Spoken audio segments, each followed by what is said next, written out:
네, 그럼 10시 투자 전략실로 첫 순서 시작하겠습니다. 오늘 이 시간 함께할 두 분 바로 소개해드릴게요. 하나금융투자 도곡역 WM센터의 유영석 PB, 그리고 오늘 첫 출연이신 하나금융투자의 삼성동 금융센터 이은희 FA 나와 있습니다. 두 분 안녕하세요. 네, 안녕하세요.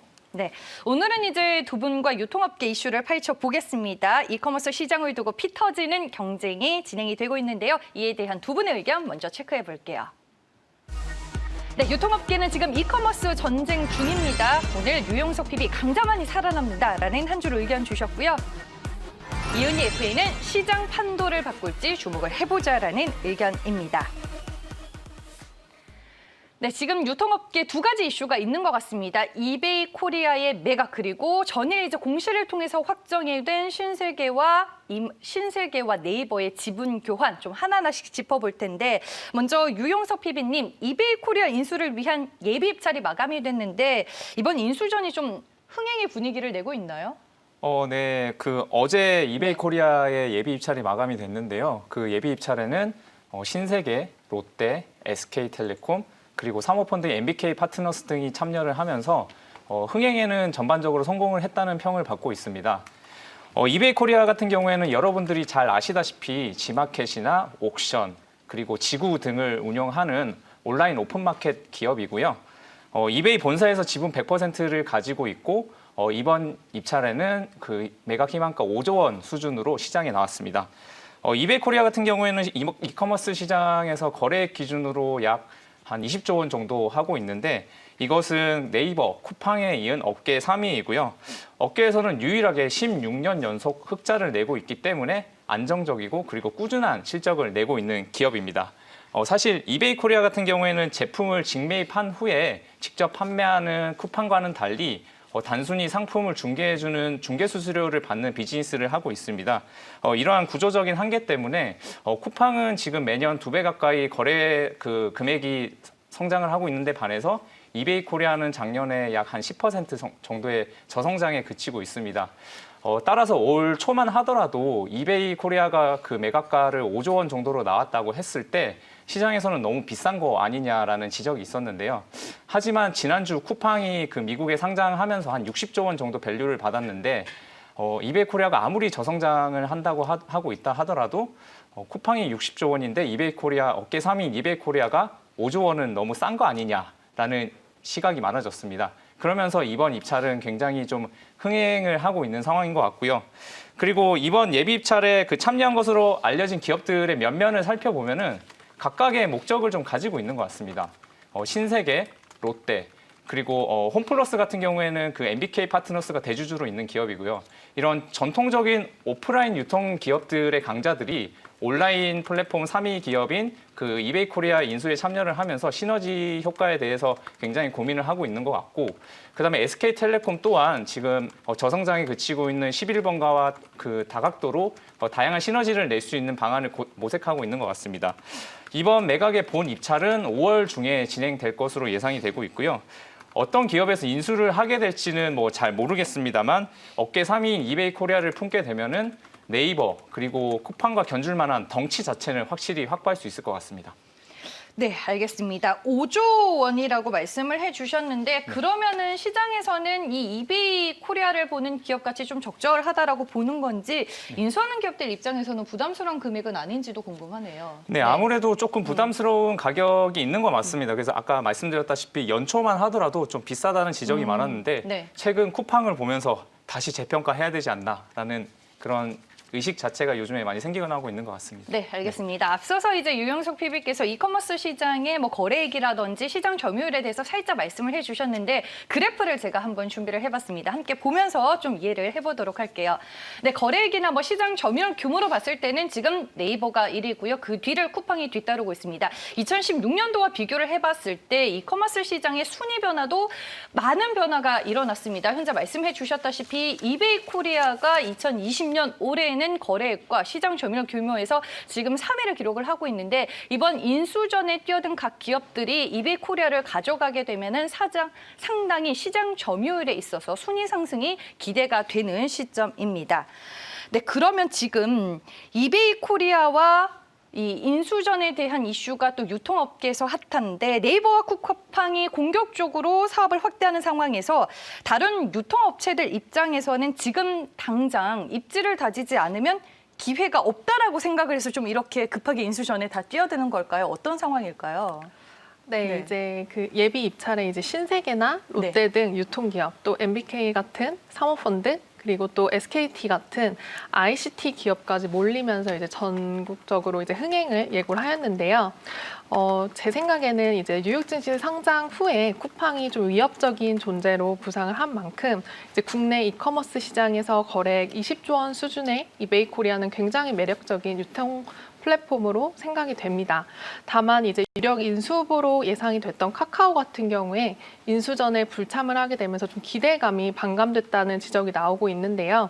시장에서는 카카오 같은 그 기업이 또 불참을 했다는 것을 예상을 하지 못해서 조금 반응이 좀 실망을 했다는 반응도 나오고 있습니다. 하지만 이제 카카오는 쇼핑하기 같은 온라인 유통 채널을 갖고 있고 경쟁사인 네이버에 비하면 좀 전자상거래 분야에서는 후발주자로 속하는 편입니다. 그래서 단숨에 온라인 쇼핑 탑3로 올라설 수 있는 이 이베이 코리아 인수에 좀 가장 적극적인 모습을 보였는데 결국 막상 예비 입찰 마감에는 좀 참여를 하지 않았습니다. 앞서 말씀드렸던 대로 또 올 초만 해도 이베이 코리아 같은 경우에 이제 인수전의 흥행을 예상하는 관측이 많진 않았습니다. 하지만 그 매각 예상가 5조 원이 한물간 유통 플랫폼이라는 좀 시각도 굉장히 컸었는데요. 하지만 결국 또 쿠팡의 뉴욕 증시 상장 이후 분위기는 좀 반전되었습니다. 그래서 국내 유통시장에서 좀 플레이어로 살아남기 위해서는 쿠팡에 대항할 만한 좀 한방이 필요했고요. 거래액 20조 원의 이베이는 그 역할을 하기 위한 충분한 규모로 좀 판단이 되고 있습니다. 그래서 결국 시장에서 이베이 코리아 매각 예상가가 5조 원 안팎으로 예상이 되고 있는데요. 쿠팡의 그 뉴욕 상장으로 인해 온라인 쇼핑에 대한 재평가가 계속 이루어지고 있고요. 또 동시에 카카오가 빠지면서 좀 인수전 눈치 싸움은 조금 더 치열해질 것으로 예상이 됩니다. 네, 알겠습니다. 지금 뭐 예비 입찰이기 때문에 본 입찰에는 경쟁 구도가 조금은 달라질 수도 있을 것 같습니다. 그러면 유용석 PB님, 시장에서 지금 이베코리아의 인수 유력 후보로 누구를 좀 점치고 있을까요? 시장에서는 아무래도 그 전통적으로 좀 오프라인이 강했던 그 신세계 그룹이나 아니면 롯데가 만약에 인수를 할 경우에 굉장한 시너지를 날 수 있지 않을까라고 보고 있고요. 그리고 카카오나 뭐 쿠팡 같은 경우에도 이번에 인수전에 뛰어들게 된다면 굉장히 시너지를 낼 수 있을 거라는 관측이 심했지만 이번에 예비 입찰에 참여를 하지 않음으로써 이제는 좀 신세계, 롯데 그리고 SKT 3강 체제로 좀 가지 않을까 그렇게 보고 있습니다. 네, 네네. 알겠습니다. 카카오가 뭐 불참한다고 했다가 나중에 또 본 입찰에 그럴 수도 있는 거죠. 다시 참가를 할 수도 네네네. 있는 부분이니까 저희가 이거는 계속 뉴스를 팔로우 해봐야 할 것 같습니다. 이베이코리아의 인수전 얘기를 먼저 나눠봤고요. 다음은 이제 네이버와 신세계 그룹 간의 혈맹입니다. 유용석 PB님, 지난주에 이미 먼저 기사가 나갔고 저희가 네. 딱 일주일 전이었어요. 기사에 대한 얘기를 나눴던 걸로 기억을 하고 있습니다. 지분 맞교환 지금 뭐 내용이 쭉 나가고 있는데 어떻게 지분 교환 방식이 진행이 되는지 좀 설명을 해주시죠. 네, 뭐 간단하게 말씀드리면은 네이버는 자사주를 신세계 그룹에 넘기는 거고요. 이마트랑은 1,500억 규모 맞 교환을 합니다. 이 네이버가 이마트 지분 15%, 그 1,500억 정도를 가지고 오면서 네이버는 정용진 부회장 그리고 이명희 회장에 이어서 그 이마트의 3대 주주로 올라서게 되는 것이고요. 그다음에 이마트는 네이버의 그 주식 1,500억을 가지고 가게 됩니다. 신세계는 신세계 인터내셔널 지분 한 1,000억 원 정도를 네이버에 넘기게 되는 거고 마찬가지로 신세계는 마찬가지로 네이버 그 지분을 가지게 되는 것입니다. 이렇게 됨으로써 네이버 또한 신세계 인터내셔널 지분율이 6%대로 올라가는 효과를 가지게 됐습니다. 네, 알겠습니다.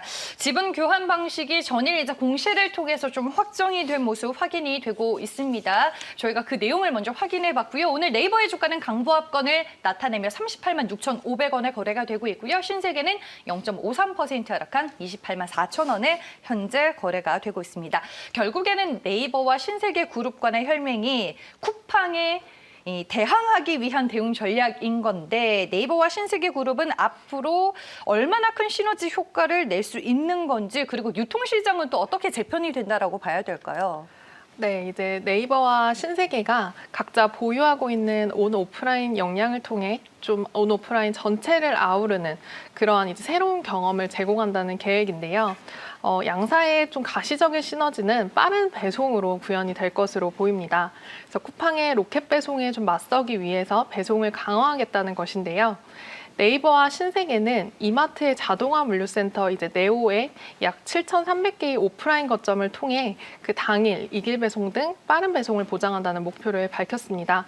그리고 또 다양한 배송 파트너 업체와 협력으로 이제 2시간 내 배송을 각 영역에 알맞은 형태로 서비스를 제공하겠다는 논의를 계속 이어가고 있는데요.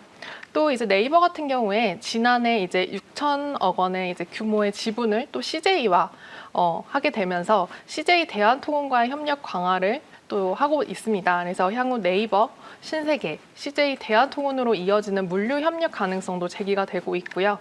또 네이버의 AI 기술을 통해서 이제 뭐 스타벅스뿐만 아니라 이마트, 스타필드, 신세계 백화점 같은 그 신세계 그룹 여러 이제 사업장에서 네이버 스마트 주문 확대도 좀 추진을 하겠다고 밝히고 있습니다. 그래서 뭐 스타필드 같은 대형 뭐 할인점, 대형 마트에서 AR 내비게이션 서비스 같은 이제 차별화된 리테일 테크 서비스를 함께 구상 중이라고 합니다. 더불어서 또 네이버 쇼핑의 이제 우수 중소셀러들도 백화점이라든지 뭐 스타필드의 입점을 통한 또 이제 기회도 제공할 것이라고 하는데요. 네이버 플러스 멤버십 같은 경우에 또 신세계 포인트와 관련돼서 통합으로 적립이 되고 또 이제 활용할 수 있게끔 그런 것도 협의 중이라고 합니다. 그래서 제 생각에는 사실 이제 뭐 쿠팡의 쿠페이라든지 네이버의 네이버페이 같은 이러한 독자적인 페이 시스템이 고객들에게 굉장히 좀 자극적인 그 혜택으로 돌아올 것이라고 생각을 하고 있고요. 그렇게 되면 또 고객 이탈이 방지가 되고 또 얼마나 매출을 또 지속적으로 상장을 시킬 수 있는지 그런 것이 이제 키가 될 것 같습니다. 이제 그런 부분에서도 또 꾸준한 충성 고객을 확보를 하고 또 독자적인 페이 시스템을 구축을 하는 것이 압도적이지 않을까 하는 생각을 하고 있습니다.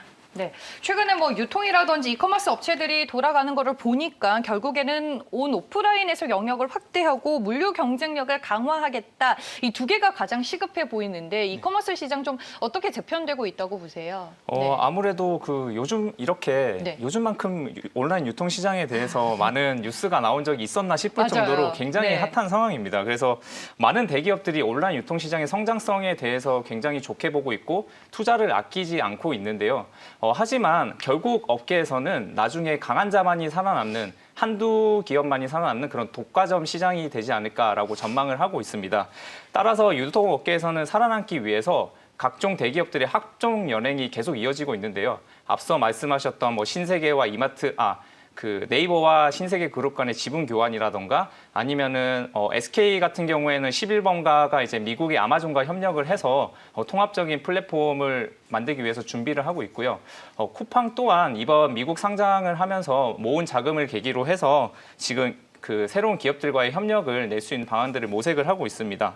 예, 그렇기 때문에 지금 뭐 많은 기업들이 이제 합종 연행을 하고 있는데 제 생각에는 결국에는 강한 자만이 살아남는 한두 기업만이 살아남는 그런 업계가 되지 않을까라고 예상을 하고 있습니다. 네, 알겠습니다. 뭐 이런 분위기 속에서 우리는 또 수혜가 예상이 되는 그리고 혹은 시장에서 투자 아이디어가 될 만한 종목을 또 골라봐야 할 것 같습니다. 오늘의 공략주로 들어볼 텐데 지난주에 뭐 네이버와 신세계의 지분 교환 기사가 났었을 때 수혜주로 신세계를 꼽아주고 가셨는데 오늘은 유통업체 내에서 어떤 종목 얘기를 해주실 건가요? 네, 뭐 결국에는 저는 최강자를 꼽아야 될 것 같아요. 그래서 저는 네이버를 네이버. 예, 결국에는 네. 이커머스 전쟁에서 살아남을 종목으로 저는 네이버를 보고 있고요. 네. 예, 국내 이런 공산품 온라인 유통 시장의 패권이 기존 그 아까 표에서도 보셨듯이 오프라인 마켓에서 그다음에 쿠팡, 네이버 쪽으로 패권이 넘어가고 있는 것은 어쩔 수 없이 인정을 해야 되는 현실인 것 같습니다.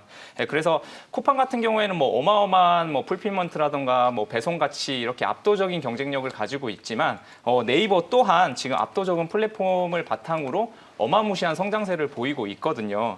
따라서 지금 현재 쿠팡이 100조 가치를 주고 있고 그다음에 뭐 네이버가 한 60조 원대를 보고 있는데 저는 네이버 또한 그 쿠팡 대비 상대적으로 저렴하다라는 포인트를 짚어볼 수가 있을 것 같고요.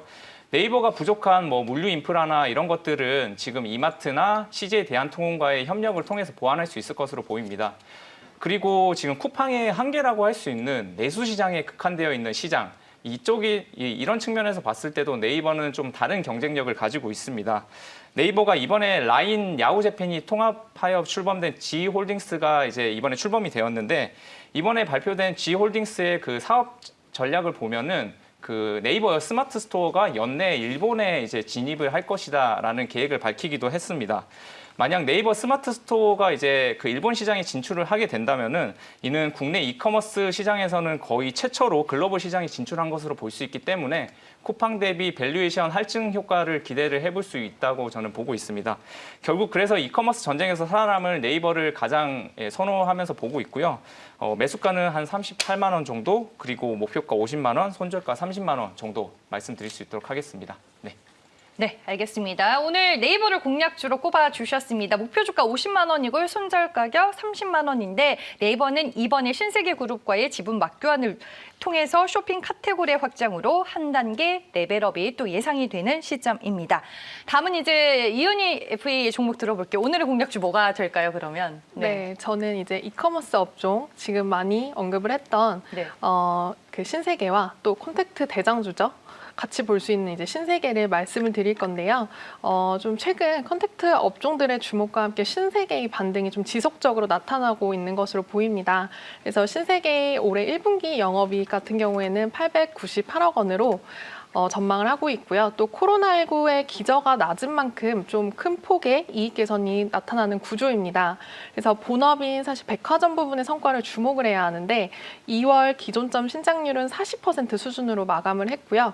3월 기존점 신장률 또한 50% 초과 달성도 충분히 가능해 보이는 상황입니다. 따라서 이제 아무리 기저 효과를 감안을 하더라도 온라인 시장 성장률을 2배 웃도는 상황이므로 단기 주가 모멘텀이 되기에 충분하다고 생각이 되고요. 또 면세점 부분 영업이익 또한 이제 184억 원으로 전망을 하고 있는데 여전히 국가 간의 이동이 자유롭지 못하고 또 이런 다양한 이슈들로부터 자유롭지 못한 것은 사실이지만 이제 손익 측면에서 봤을 때는 좀 바닥을 지나갔다고 생각이 됩니다. 그리고 또 앞서 말씀드린 대로 온라인과 오프라인에서 각자 최고의 역량을 보유한 이제 네이버와 신세계의 협업인 만큼 이용자나 판매자 모두 사실 지금까지 상상하기는 어려웠던 그런 쇼핑 경험과 또 다양한 커머스 비즈니스 문화를 기대해봐도 좋지 않을까라는 생각이 들고요. 또 창사 이래 이제 최악의 어려움을 지나서 계속 반등이 이루어지고 있고요. 또 앞으로도 지속적인 관심을 보여도 될 종목으로 보이고요. 저는 목표가는 36만 원, 손절가는 22만 원으로 말씀드리겠습니다. 네, 말씀해 주셨다시피 신세계 최근에 주가 상당히 잘 갔었죠. 3월 초에 30만 원 찍은 이후로 좀 조정을 받고 있는 구간인데 네이버와의 협약을 통해서 밸류에이션 상승을 기대해 볼 수 있다라고 포인트를 잡아 주셨습니다. 목표 주가는 36만 원이고요. 손절 가격은 22만 원입니다. 지난주에 또 유용석 PB가 공략주로 소개해 주셨던 종목이기도 하고요. 오늘 이제 네이버와 신세계 그룹의 지분 맞교환 공시를 통해서 신세계 인터내셔널이 또 양사 제휴에 있어서 또 최고 수혜 주라는 증권사 리포트가 나오면서 신세계 인터내셔널도 상당히 강한 모습인데 이 종목은 잠시 후 또 시황 리얼 코멘트 시간에서 저희가 집중 분석을 해보도록 하겠습니다. 오늘 유통업계 이슈 두 분과 체크를 해봤고요. 말씀 잘 들었습니다. 고맙습니다.